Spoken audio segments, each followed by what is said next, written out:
Ça y est, React 18 est sorti. Quelles sont les nouveautés qu'apporte cette nouvelle version? Faut-il mettre à jour son code dès à présent? Comment faire? Et quels sont les problèmes que vous risquez de rencontrer?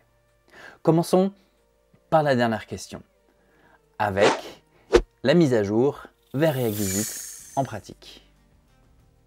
Commençons donc par la pratique. J'ai un vieux repository que j'avais créé lorsque j'avais fait le tuto de React qui date d'avant les hooks, alors qu'on était encore sous React 16 et qui va nous servir d'exemple de cas pratique. Voyons ce qui se passe si on met à jour directement React de 16 à 18.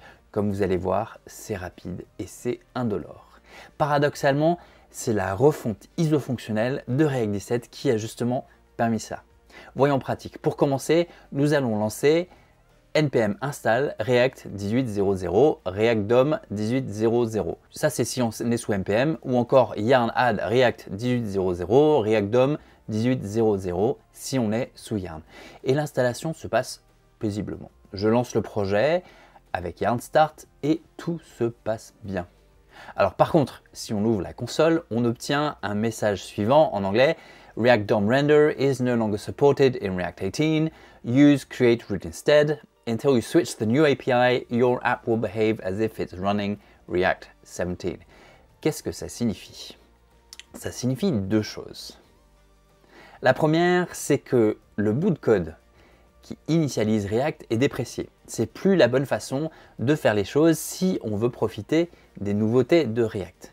Ça, c'est une chose. Mais la deuxième chose, c'est que la dépréciation est très bien gérée. Certes, mon initialisation n'est pas idéale, mais React ne va pas me poser de problème.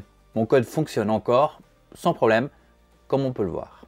Alors, comment résoudre ce message d'erreur?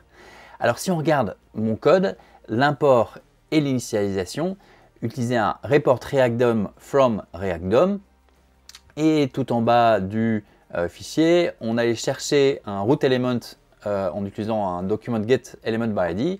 Et ensuite, si cet élément existait, on faisait un React DOM render de l'application avec cet élément qu'on lui passait en paramètre. La méthode d'initialisation a changé dans React 18 ainsi que l'import. À présent, dans React 18, il faut importer React DOM, la version côté client, en utilisant import React DOM from React DOM / client. On fait ça parce que à présent, il y a aussi un équivalent côté serveur. Et l'initialisation, ça se passe en deux étapes. On fait un React DOM create root, puis dans un deuxième temps, on fait le render de l'application. De la même façon, c'est en deux étapes pour pouvoir différencier le fonctionnement côté client et côté serveur. Au lieu de faire un render, on pourrait faire un hydrate. Alors, si je fais ça, là actuellement, mon éditeur me sort une erreur TypeScript parce que, bah oui, si vous êtes sous TypeScript, il faut aussi mettre à jour les types. Et donc, il faut faire un yarn add type React 18.0, type React DOM 18.0.0. Alors une fois ces petites manips, quand même toutes petites, passées, tout se passe sans aucun problème. En gros, vous pouvez facilement, sans aucune inquiétude, mettre à jour React vers la version 18. Mais est-ce que ça a un intérêt? Et bien justement, parlons de ce qu'apporte React 18. Parlons des nouveautés de React 18. La réalité, c'est qu'il y a peu de changements visibles. Plus que sous React 17 tout de même, qui avait été appelé la mise à jour sans fonctionnalité. Ici, dans la mise à jour 18, on voit que l'équipe React travaille main dans la main avec les équipes de Next.js et dans une moindre mesure avec celle de Remix. Puisque beaucoup des nouvelles fonctionnalités ne seront pas utilisés directement par vous et moi, mais serviront plutôt de base, de fondement pour des librairies ou des frameworks tiers. Parlons tout de même d'abord des améliorations qui pourraient avoir un effet sensible dans notre code. En tout premier lieu, il y a la notion de batching automatique du rendu.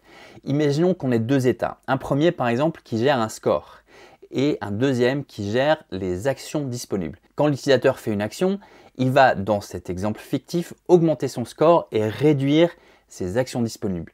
Donc en code, on va par exemple faire set score, score plus 1, set actions, actions moins 1. Autrement dit, il s'agit de deux mises à jour distinctes d'état. Et avant React 18, le moteur de logique de React détectait que c'était deux mises à jour distinctes et faisait donc deux rendus, l'un après l'autre. Mais React 18 introduit la notion donc de batching, c'est-à-dire de regroupement des tâches, de rendu. Concrètement, ça veut dire quoi?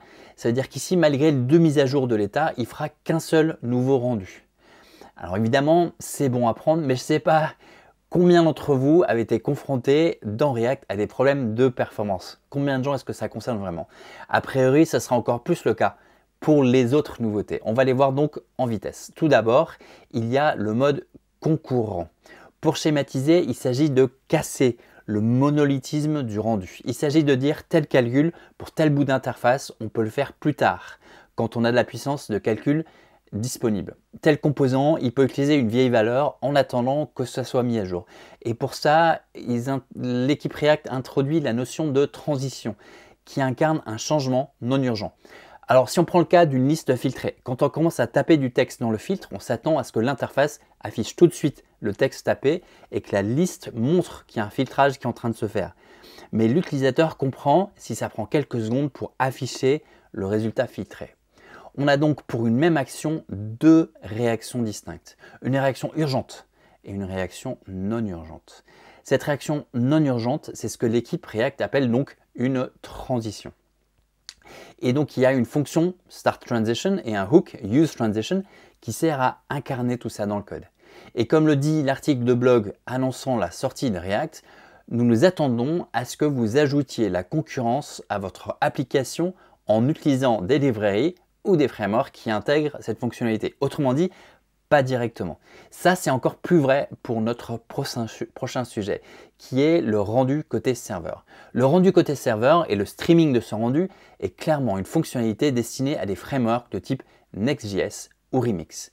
À moins que vous ne soyez en train de monter vous-même un framework full stack, vous n'aurez pas directement d'utilité à cette fonctionnalité. Par contre, ça promet de très belles choses pour les frameworks de type Next.js ou Remix. Ce qui m'amène à mon point suivant. Faut-il se mettre à jour vers React 18? Pour moi, la réponse est oui. Non pas parce que ça va révolutionner quoi que ce soit dans notre code, mais justement parce qu'il n'y a pas de raison valable de ne pas le faire. Tellement c'est indolore, tellement ça ne change pas grand-chose. Si vous avez des applications qui font des calculs intensifs, vous allez pouvoir profiter des nouveautés et même pour des applications simples, il y a des optimisations à prendre. Mais surtout, les librairies comme React Router, les frameworks comme Next.js ou Remix vont commencer à utiliser toutes ces nouveautés de React 18 pour proposer des améliorations d'expérience d'utilisateur et d'expérience développeur dont ce serait très dommage de se priver. Mais du coup, pour vraiment profiter de React 18, je vous conseille justement de faire appel, si vous pouvez, aux frameworks de type Next.js ou Remix. Et si vous voulez en savoir plus, c'est justement par ici. On se retrouve donc dans la prochaine vidéo.